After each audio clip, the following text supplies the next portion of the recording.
Bom dia, boa tarde, turma do sétimo ano. É um prazer estarmos aqui de volta mais uma vez para a gente dar continuidade ao nosso capítulo 5 sobre reforma protestante, e hoje a gente vai analisar o calvinismo. Mas antes de a gente ver o calvinismo, a gente observa aí que lá na última aula sobre o movimento anabatista, a gente observa que Martinho Lutero, ele tinha as suas ideias, sua ideologia sobre o que vinha acontecendo dentro da igreja, a questão de indulgências e outras coisinhas que estavam por debaixo dos panos.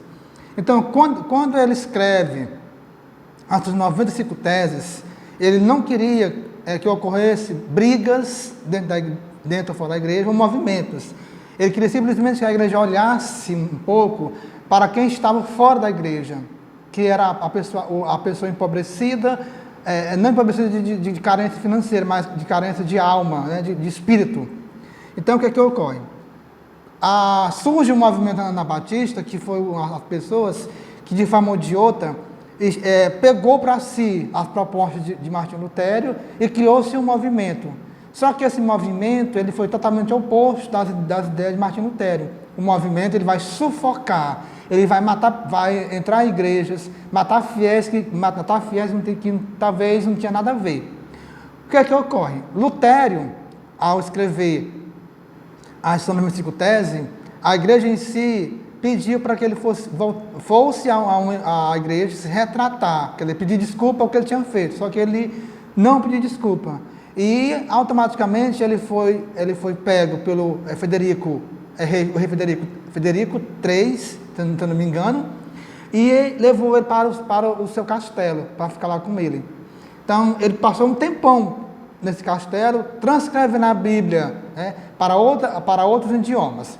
Hoje, a gente vai ver sobre o calvinismo, que é mais um movimento que surge na questão das ideias de Martinho Lutero, e que toda a Europa, Suíça e outros países, Zurique, também estava completamente, saturada de tanto pagar imposto para a igreja e de outras coisas que eles também viam, que conseguiam observar que estava errado dentro da igreja.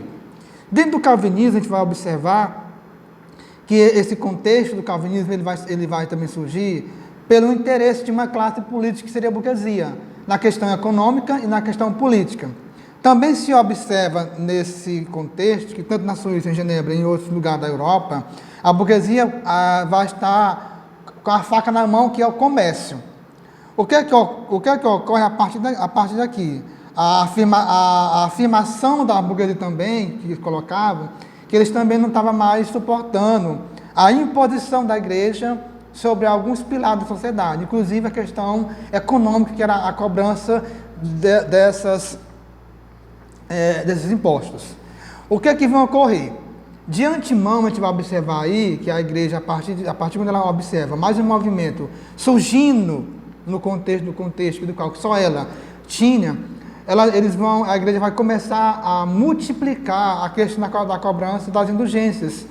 Aí lembrando que essas indulgências que era cobrada, que era paga para as pessoas, que era a questão de comprar a salvação da sua alma, todo esse dinheiro que era arrecadado era exclusivamente para a construção da Basílica de São Pedro em Roma, que da hoje ela existe. Então, meus amores, dessa forma, também dentro do calvinismo, assim como um outro movimento, como também a questão de Martinho Lutero, quando ele escreveu as suas 95 teses, ele dizia o seguinte, que a salvação e a fé e o culto individual, só isso poderia levar o indivíduo à salvação. Beleza. Mas só que, gente, essas ideias de Martinho Lutero, ela era algo favorável para que pudesse haver dentro da igreja em si uma mudança radical. E claro, que tem aquela coisa, muitas das vezes quem está fora vê as coisas erradas e quem está dentro não consegue perceber um palmo à sua frente. Então, meus amores, a igreja católica ainda era bastante influente na parte financeira, na parte econômica e na política. Ela também era quem coroava naquela época os grandes reis, as princesas e rainhas. Então, ela nunca fazia esse tipo de coroação, claro, se não houvesse algo em troca para si. Então, João Calvino, que era um teólogo francês, em 1509 a 1564, ele vai liderar esse movimento calvinismo. Parabéns. O que é que vai ocorrer a partir daí? Ele vai instituir uma religião cristã, mas totalmente diferente da Igreja Católica, claro, com outra visão, com outro olhar. E quando isso é criado, a gente vai observar aí, que ele dizia que a predestinação da salvação do homem era simplesmente a ligação entre Deus e o homem. Buscando consolidar a concepção dele em 1541, Calvino vai tomar poder e criou uma espécie de assembleia, chamada de consistório, claro, em Genebra. Exatamente porque ele vai ter o apoio de alta burguesia, dos grandes comerciantes burgueses, e as suas ideias, junto com a de Calvino e junto com a também de Martinho Lutero, vai formar, vai chamar três setores, que é a França, os puritanos e o presbiteriano, que vão formar uma nova ramificação de seita religiosa. Diante do contexto agora, vai surgir também um anglicanismo, que é uma nova religião, um movimento de ruptura da Igreja Católica, que surgiu na Inglaterra, claro, com características totalmente curiosas, tá? Quando se vai discutir o encontro, o espaço entre os ingleses, mas também uma liberação do contexto social e religioso. Bem, gente, a gente pode observar que o calvinismo ele vai ser bem aceito. Por quem? Pelas pessoas que vivem na Inglaterra, que também era submisso à Igreja Católica. O que é que a gente pode observar? Que o rei Henrique VIII, ele pediu para a Igreja Católica, aliás, para o Papa, o divórcio da sua esposa, certo? Porque ele queria casar com outra mulher. Nós sabemos de antemão que o casamento religioso na Igreja Católica ele não há divórcio, não tem divórcio. Isso acontece o divórcio quando acontece a morte de um dos cônjuges. Por que Henrique VIII queria se separar da esposa dele? Exatamente porque ele estava visando um outro casamento com uma outra mulher que tinha um poder enorme e ele lutou. O que é que ocorre? Quando ele teve a resposta de não ter o divórcio na sua mão, ele, juntamente com as pessoas, eles vão formar uma república, uma assembleia, para discutir o anglicanismo. E automaticamente, quando ele chama o povo para essa assembleia, ele vai ser intitulado como... Observar como ele foi assim, um cara bastante estrategista. Ele vai articular, porque ele vai querer casar com Ana Boleno. Então ele vai ser o criador e o fundador do anglicanismo, e automaticamente, quando acontece isso, ele se separa da esposa dele para casar com Ana Boleno. O que é que ocorre? Ocorre que a sua esposa, a Catarina, era filha de Carlos V, que também apoiava a Igreja Católica e não apoiava o divórcio.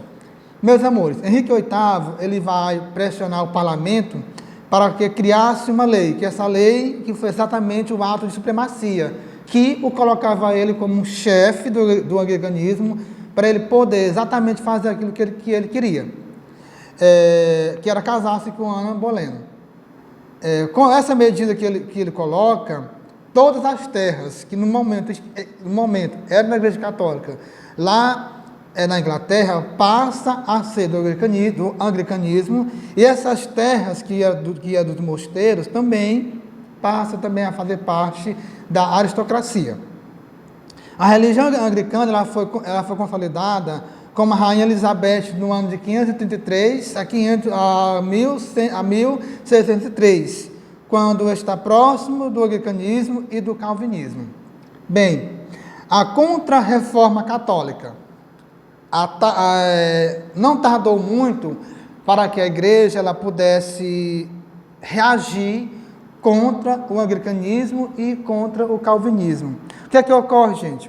Claro que isso na Europa vai se iniciar, na Itália, na Espanha e em outros países também perder os dogmas católicos. Então a igreja agora ela queria buscar esses dogmas católicos que fosse restituído e que ela não pudesse perder mais a credibilidade pela sociedade, mas de um outro lado agora, eles vão tentar buscar os fiéis realmente que estão precisando da cura da alma.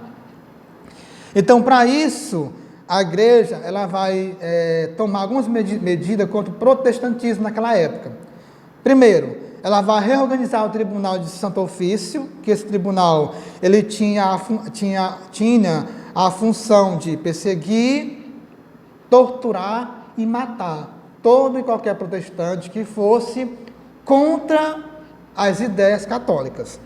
No outro ponto, ele vai reorganizar o Concílio de Trento, que foi em 1543 a 1563.